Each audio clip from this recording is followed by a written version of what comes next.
ازيكم يا جماعة، عاملين ايه؟ كالعادة معاكم حسام في فيديو جديد وهاتف جديد. موعدنا النهاردة مع هاتف جميل جدا من شركة شاومي، هو بوكو اكس 4 برو النسخة ال 5G. الناس بتسألني هل الهاتف ده يستحق ولا لا؟ فتعالوا بينا زي ما احنا متعودين نتعرف على كل مميزات البوكو اكس 4 برو. مميزاته ايه، عيوبه ايه، سعره كام، كل حاجة عنه بالتفصيل وايه اللي موجود داخل الكرتونة. في البداية حابب أوضح إن التليفون ده قريب جدا من النوت 11 برو من الشاومي، برضو نوت 11 برو النسخة ال 5G، وتقريبا الاتنين نازلين في نفس الوقت، حتى كمان قريبين في السعر. وبما ان الفيديو اللي فات كان عن الريدمي نوت 11 برو نسخه ال 5G، يلا بينا نتكلم عن البوكو اكس 4 برو. بس ما تنساش تضغط لايك وتشترك في القناه، ولو عايز اي تليفون نعمل له مراجعه اكتبه تحت في الكومنتات.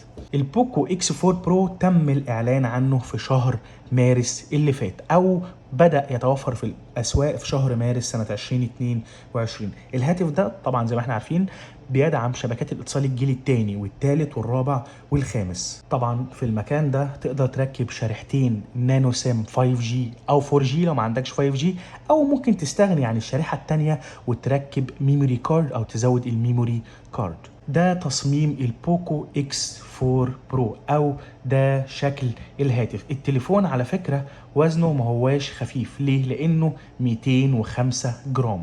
اما بالنسبة لسرعة الانترنت في الشبكة ال 4G، لو انا مشغله على شبكة 4G هيكون 800 ميجا بايت في الثانية الواحدة، سريع جدا. وبقى الأحسن أو الأجمل لو وصلته على شبكة 5G هتكون سرعته 2.5 جيجا بايت في الثانية الواحدة. طبعا الهاتف بيجي بنسخ كتير، هتلاقي نسخة 128 جيجا مع 6 جيجا رام، وهتلاقي نسخة 256 جيجا مع 8 جيجا رام. النسخة اللي بنتكلم عليها النهاردة أو اللي معانا النهاردة هي 256 جيجا مع 8 جيجا رام.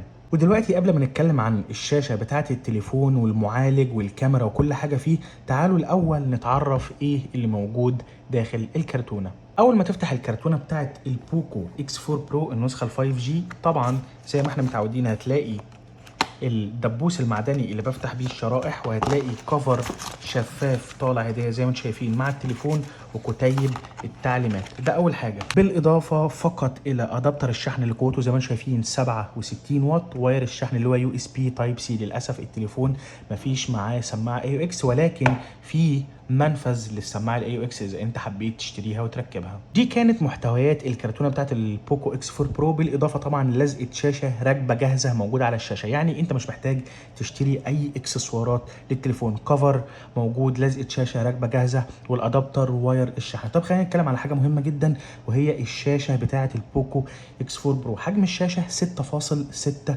انش. طبعا زي ما انتم ملاحظين الشاشه رايقه جدا وشكلها جميل جدا. طيب ليه الشاشه رايقه كده والوانها زاهيه؟ احنا قلنا ان حجمها 6.6 انش. اما بقى نوع الشاشه فهو السوبر اموليد، وجودتها فول اتش دي بلس، ودقتها 1080 في 2400 بكسل بكثافه بكسلات 395 بي بي اي او بكسل في البوصه الواحده. والاجمل ان معدل تحديث الشاشه 120 هرتز، واقصى سطوع ليها 1200 نتس. علشان كده الشاشه رايقه قوي زي ما انتم شايفين. وطبعا عليها طبقه حمايه من الجوريلا جلاس 5 علشان تحمي التليفون من الصدمات اذا اتخبط في الشاشه خبطه مباشره ما يحصلش فيه اي حاجه. طبعا الشاشه فيها تقنيه الاتش دي ار 10. اما بقى السرعه بتاعه التليفون او المعالج بتاع التليفون فهو اكتر من ممتاز. ليه؟ لانه كوالكوم سناب دراجون 695 5G، نفس المعالج اللي موجود في الريدمي نوت 11 برو، برضو النسخه ال 5G. معالج قوي قوي بصراحه من سناب دراجون. طبعا معماريه 6 نانو اوكتا كور. اما نظام التشغيل فهو اندرويد 12 مع الواجهه ام اي يو اي 13.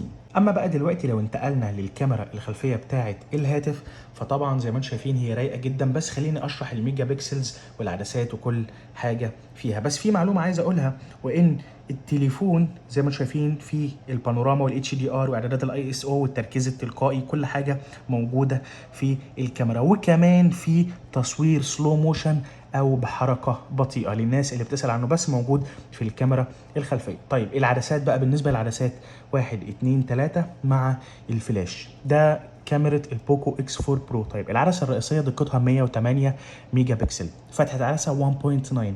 اما العدسه الثانيه اللي تحتيها دقتها 8 ميجا بكسل، فتحه عدسه 2.2، دي بتاعه الزاويه الواسعه، او لما يكون في شكل طبيعي كبير ورايا في الخلفيه، او احنا اكتر من واحد في الصوره عايزين كلنا نبان، يبقى الكاميرا دي. اما العدسه الاخيره دقتها 2 ميجا بكسل، فتحه عدسه 2.4، دي بتاعه تصوير الماكرو او تصوير الاشياء القريبه بدقة عالية. أعلى تقنية معاك لو هتصور فيديو بالكاميرا الخلفية 1080 بكسل اللي هي فول اتش دي، واتفقنا إن التليفون فيه تصوير سلو موشن أو بحركة بطيئة فقط في الكاميرا الخلفية. طيب أما بقى لو رحنا عند العدسة الأمامية أو الكاميرا الأمامية، زي ما أنتم ملاحظين هي عدسة واحدة هنا، دقتها 16 ميجا بكسل، فتحة عدسة 2.4، وبرضه لو هصور بيها فيديو هنا كده أعلى تقنية معاك 1080 بكسل اللي هي فول اتش دي. وكمان من مميزات الكاميرا الأمامية دي هي 16 ميجا بكسل أصلا عالي او كويس، بس مميزاتها ان فيها وضع عزل خلفيه وفيها تقنيه الاتش دي ار.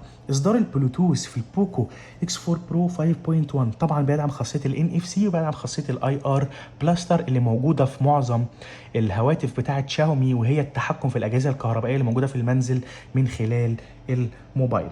طبعا منفذ الشحن زي ما انتم شايفين يو اس بي تايب سي، والسماعات الخارجيه هنا وهنا نوعها ستيريو، فصوتها عالي جدا وواضح. وحاجه جميله كمان وهو ان فيه زي ما قلنا منفذ للسماعه الاي او اكس، والمكان اللي بفتح وبقفل منه التليفون ده بصمه اصبع، ممكن اخليه افتح واقفل بيه الموبايل بتاعي من هنا كده، نفس زر الباور، او ممكن اقفله وافتحه من خلال بصمه الوجه بتاعتي من خلال الكاميرا الاماميه. في حاجه حلوه جدا في البوكو اكس 4 برو هو ان التليفون مقاوم للماء والغبار بشهاده الاي بي 5 يعني اذا وقع مني في ميه عذبه او جه عليه ميه مطر مش هيحصل فيه اي حاجه. طبعا ميه بحر الموضوع مختلف تماما. بالنسبه بقى للبطاريه، بما ان هو المنفذ الشحن تايب سي وبيدعم خاصيه الاوتو جي او الشحن السريع، البطاريه ظروفها ايه؟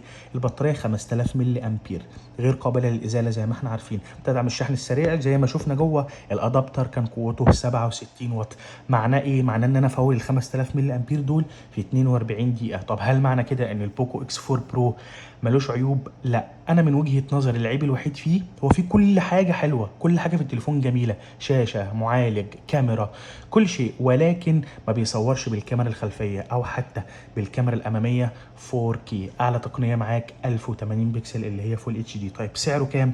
سعره في الوكيل بتاع شاومي بره مصر مش في المحلات 7500 جنيه او حوالي 330 دولار او 1250 ريال سعودي. ده ايه؟ ده للنسخه زي ما قلنا ال 256 جيجا دي مع 8 جيجا رام، لان في سعر اقل للنسخه اللي هي اقل من دي اللي هتلاقيها 6 جيجا رام او 128 جيجا المساحه. الوانه ايه؟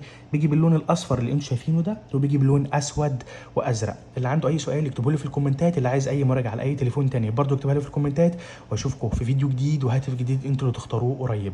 سلام.